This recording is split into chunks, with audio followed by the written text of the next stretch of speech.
Coast Guard veteran, leading a team on the ground north of Tampa with Project DYNAMO, a veteran-run nonprofit that brings aid to disaster areas. They do so much good work in the wake of all of this. He also lives in Florida. James, welcome. It's good to have you with us this afternoon. I just want to point out to everybody that you served in the early 2000s in the U.S. Coast Guard.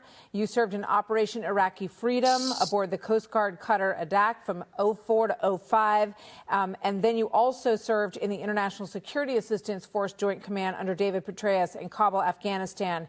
And there's more, but I'll leave it there. We want to thank you for your service, James Judge, and for being with us today, sir. So give me a sense of what DYNAMO is doing and explain to anybody who doesn't know, that isn't familiar with your group, who you are and how you do this. Sure, absolutely. Thank you so much, Martha, for having us on. Project DYNAMO was stood up in the pullout of Afghanistan.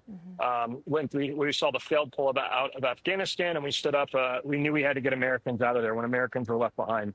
Immediately after that, we rolled right into Ukraine and started rescuing Americans from there. We've rescued about 7,000 people so far from all over, from different war zones to Maui to Israel. Hurricane Milton, when we're down in Southwest Florida, which just got hit hard. I mean, I'm 40 minutes north of Tampa from where we're standing right now. And from here all the way down to Fort Myers Beach is just devastation. You can, we've got reports down there of record surge. Up here, this is literally, we're used to seeing this with DYNAMO where we go to deploy to war zones and we go deploy to areas that are disaster areas. This past week, we just got back from North Carolina on Tuesday morning.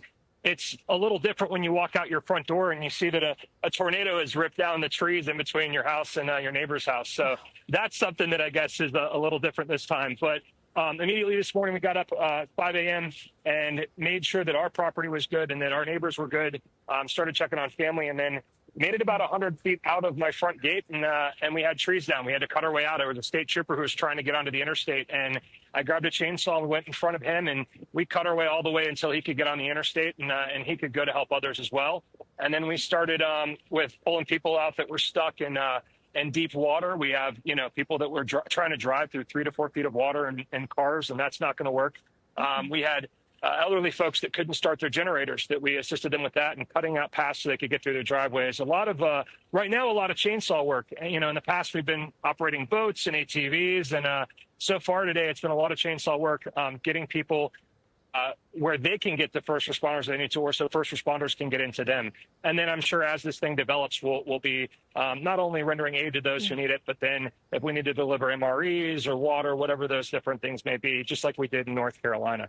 Yeah. Well, we want to thank you, James Judge. I honestly don't know what we would do without the private groups like yours who do all of this work. I just want to ask you very quickly, what do you notice in the difference between what you just did in North Carolina and what you're doing now in Florida, and in terms of how well, the state and the private work together, if you can?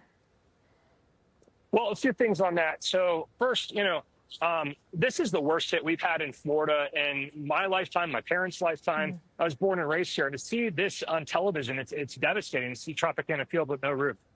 Tampa police, you guys just showed some video of them. 11 of their officers 2 weeks ago lost their home during the last storm. If people want to help there, they can go to tampapba.org, and it's just with that. But when it comes to DYNAMO, we've seen a lot of good interaction with our state and local resources here. We work together with local folks. Up there, it was devastating, and not a lot of organization. Okay. That's what it looked like from here. So I wanted to get your take on it as well. James Judge, thank you so much. Project DYNAMO, check them out online. You can contribute to their efforts. ProjectDynamo.net. Absolutely, if you can. And we thank everybody for that. And we thank you, James. Good to see you.